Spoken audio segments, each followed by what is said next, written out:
When did you get a punishment that sounded easy but was actually horrifying? As a kid, when I did do something wrong, I'd have to write a sentence 100 to 500 times as punishment. I remember having to sit in the car at a family reunion at probably 7 years old writing, "I am a bad girl," 500 times because I'd taken a granola bar without asking. Writing "I am a bad girl" that many times, repeated for minor infractions, and sentences like, "I am a liar and no one likes liars," or "I ruined the day for my family," just sticks with you and becomes internalized. I'm 31 now. It's been a good 15 years since I've had to write these, but I still think them about myself. Bread and water rations. It was there to cause weaponized constipation. 30 days of constant abdominal pain specifically tailored to humiliate is a lot worse than, "Oh, bland food, boo-hoo." Standing on concrete. The World War II Germans called them Stehrbunker. Stalin called them Kishka, but it's all the same idea. A cell so small you're forced to stand because there isn't enough room to sit. Standing barefoot on concrete for days is beyond brutal. It won't kill you, but it will, slowly and very painfully, cripple you while keeping you awake for days straight. Something I actually did to myself, I needed to cut weight for a wrestling tournament in a drastic way. Because of a mix-up in weight classes, I needed to drop 16 pounds overnight. I told my coaches that wasn't possible, just pull me from the roster. But my head coach pulls me aside and tells me there might be a way, and you don't even have to work out. What you do is fill up a bathtub with the hottest water you can stand and add a bag of Epsom salt and some rubbing alcohol to the water. Go into the bathroom with a buddy, stuff towels under the doors so cool air can't get in, and then get in the tub neck deep. After 60 seconds, your body will already be screaming to get out of the water because you're overheating. I stayed in for 45 minutes, adding more hot water every 2 to 3 minutes to ensure the hell never ended. The buddy is there to make sure you don't die. I sweat out 11 pounds in 45 minutes. Afterwards, I chewed some gum that's covered in citric acid that causes salivation, and I spit out the other 5 pounds over about 2 hours. So, the narrator doesn't think this seems possible, but there were many other replies to this story confirming things like this that wrestlers have endured to lose sudden amounts of weight that don't seem medically advisable to me. Teachers who recommend that high school students do this to themselves are possibly endangering their kids, surely. Insane stuff. Peeling salted sunflower seeds with your bare hands. I had the choice between that and getting my butt beaten with a cable when I screwed up big time when I was 6 years old. I chose the peeling, and I regretted that immensely. It doesn't sound bad at first, but let me tell you, after 1 hour you just want to hold your hands in ice water. Your fingertips get sore, sometimes you prick your skin and the salt dries out your fingernails and makes them really sensitive. Not to mention that the salt creeps up your nail bed and hurts like all hell, especially if you rip your skin near your fingernails. I never chose that punishment again. Outlawry. To be declared an outlaw. Today we think of an outlaw as just anybody who breaks the law regularly. Back in the day though, it was a punishment. If you were declared outlaw, that meant you were literally outside of the law, and could claim no protection from it. If someone didn't like you, they could freely beat you, rob you, torture you, or even kill you. When the stories refer to Robin Hood as an outlaw, that's what they're talking about. It's not a romantic, heroic, swashbuckling thing. It's the state of having no claim to any legal protection at all. The king, or whoever he appoints, takes your land, and anyone who wants it can take your stuff, and anyone who doesn't like you can just beat you to death without consequence. They can also put a bounty on your head and have people hunt you to claim it. What do you think would happen if you lost all protection from the law, and anyone who brought your head to the courthouse could claim a year's salary as a reward?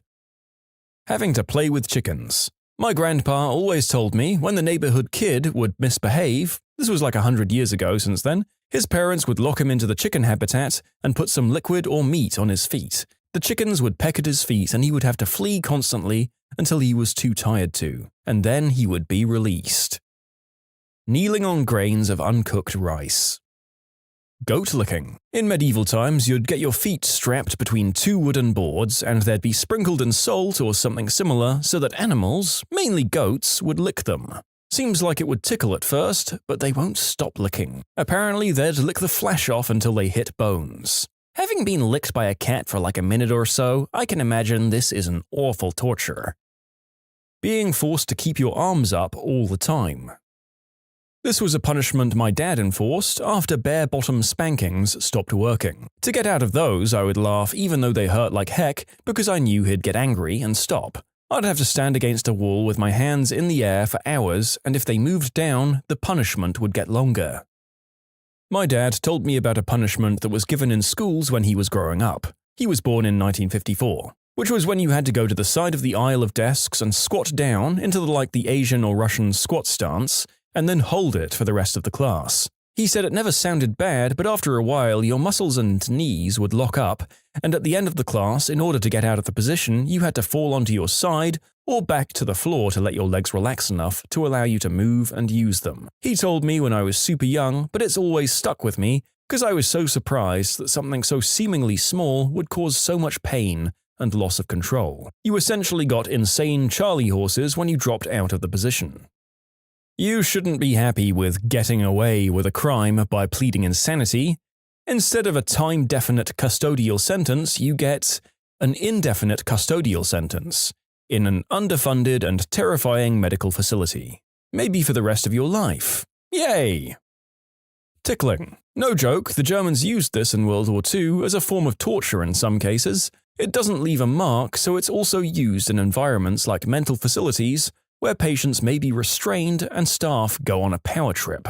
Extreme cases can result in incontinence, vomiting, and a loss of consciousness due to the inability to breathe. It's also easier for the torturer to do it for a long time without it wearing away at their conscience because the victim is involuntarily laughing, so it's easy to pretend it's not that bad. Being ignored or ostracized. It might not sound like much, but as humans we need that social contact, and leave it too long, and it becomes incredibly damaging. I hate being confused for an ostrich as well, but it's very much damaging to my self-esteem, as I'm so sensitive about my big pointy nose and my knobbly knees. Jokes aside, yeah, being socially alone is a really underrated grim punishment of life. Listening to the same song on loop, then skipping parts of the song. This was a form of torture used by the CIA, and it's absolutely awful.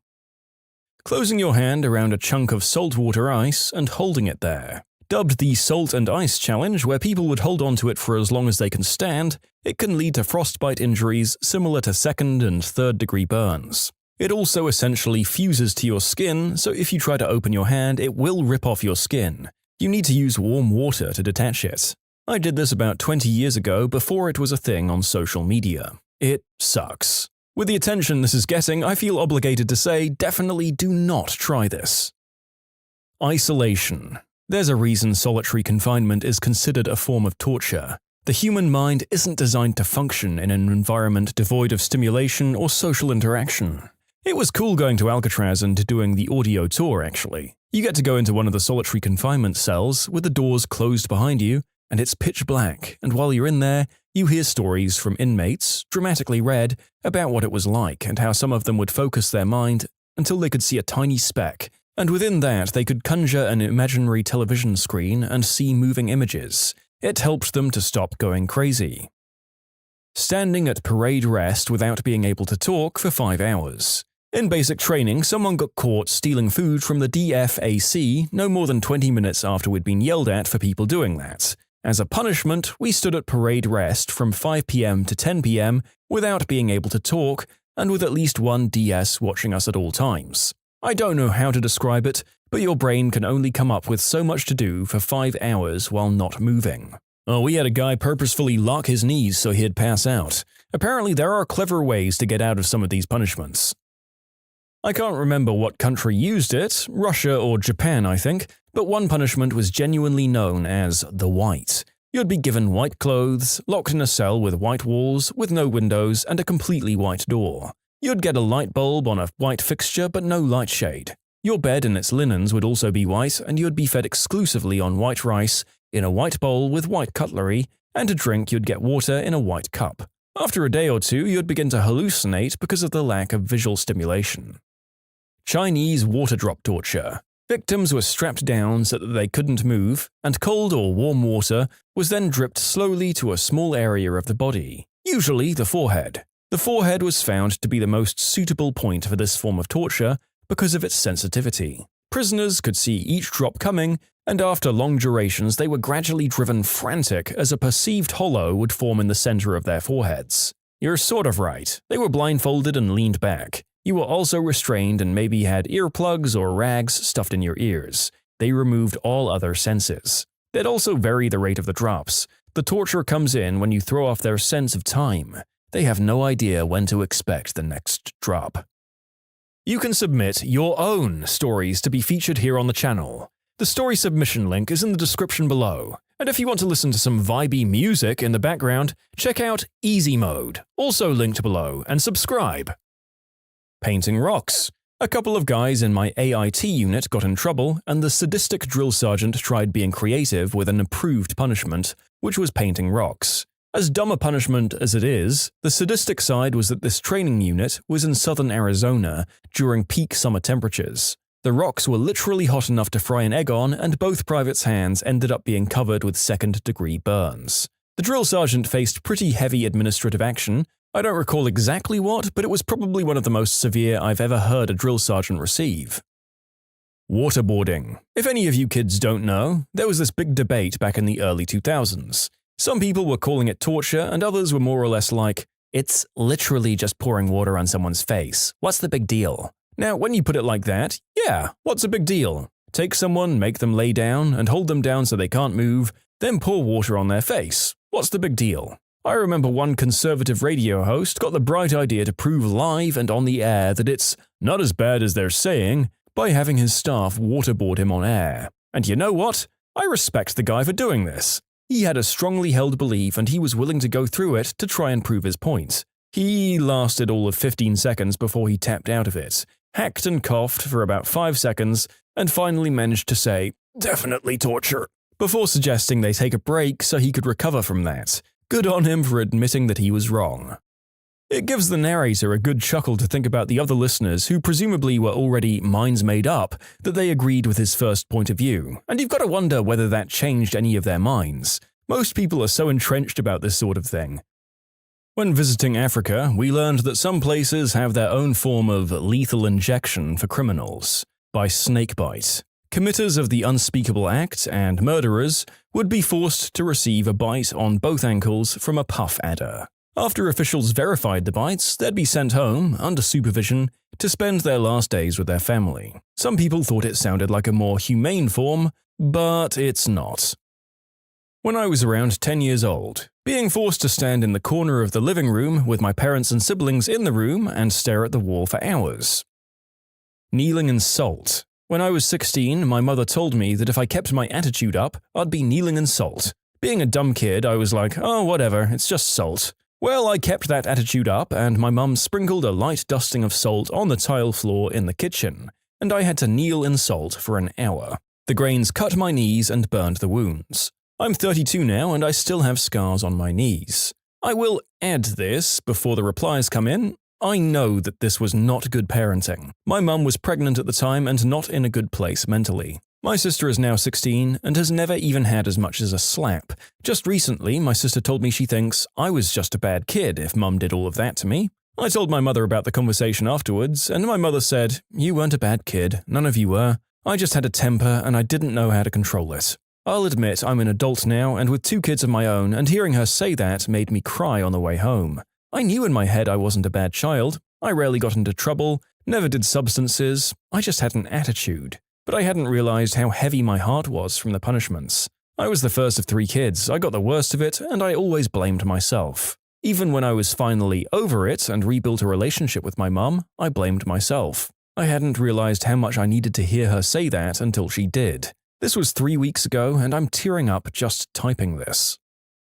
My cousin, at 10 years old, quite agile, never sits still. Once he troubled my aunt so much that she punished him. His punishment was to sit still on the bed and do nothing. No TV, no playing either on the phone or with his toys, not even speaking. No one was allowed to come to his room so that he can't even watch others. He asked her if he could read his textbooks as he thought studying would lessen her anger, but she denied him even doing that. He had to sit completely still. Initially, that punishment seemed quite simple to me, but what impact it had on this small child was huge. This punishment tortures you by boring you, which a small child can't take. At last, he broke down crying, after which he was pardoned. Okay, I'm stretching the definition of a light punishment here by a long way, but when I heard of death by 1,000 cuts, I thought it would be someone giving you a bunch of cuts until you bled out. Painful, a bit extreme, but the reality is actually much worse. It turns out cuts is a bit of a mistranslation, and it should really be slices. The executioner slices big chunks off your body systematically, up to muscles and whole limbs, with the aim of keeping you alive as long as possible. There are a handful of pictures of the process being done, which are just about the most horrific things I've ever seen. It's kind of lost its sting from popular overexposure, but crucifixion is one of the most agonizing deaths humankind has ever come up with. Just the muscle cramps alone from staying in one position for hours is enough to put it in the running, and the constant near strangulation, competing with the pain from the nails, is probably the main draw. The white room punishment. Everything white, tasteless, no sound, room temperature kept at body temperature, if I remember correctly. Just a bed, toilet, water and food, nothing that could be used in any way to alleviate the boredom. It doesn't seem that big at first, just nothing to do for a while, but it's in truth some of the worst torture one can experience. Famine walls. This was something I'd never heard of until I took a trip to Ireland and saw them firsthand. These were famine walls, and they were built during the famine of the 1840s as a means to keep the hungry masses out of the estates of the landowners. We learned it was the usually homeless Catholics who built the walls, for a few scraps to eat. According to our guide, massively, largely pointless work projects like the famine walls and the famine roads kept the masses barely alive during the 4 years that the potato crop failed. The British rule had proclaimed that the poor had to work for sustenance and not be given charity or allowed to beg. Just think about how demoralizing this would be. Day after day, building stone walls with zero purpose just to earn your bread and soup for the day. The shocking thing is the scope of the famine walls. They're literally everywhere on the countryside as far as you can see.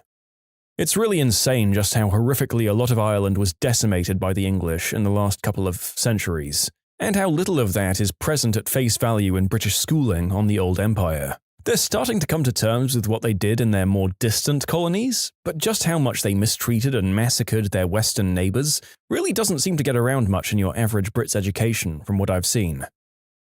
That farm pit punishment they used to use in Eastern Europe, where the criminal is made to stand in a pit on a hog farm for a day, which starts out empty, but then the hog manure pours in with them as the hogs produce it. I'm always shocked by the number of people who consider it better than jail when it's brought up just because it's only a day. That sounds similar to the chicken poop prison in Thailand. You'd end up with severe respiratory illness due to the ammonia. People rarely survived a month, and former inmates were left with chronic lung disease and PTSD.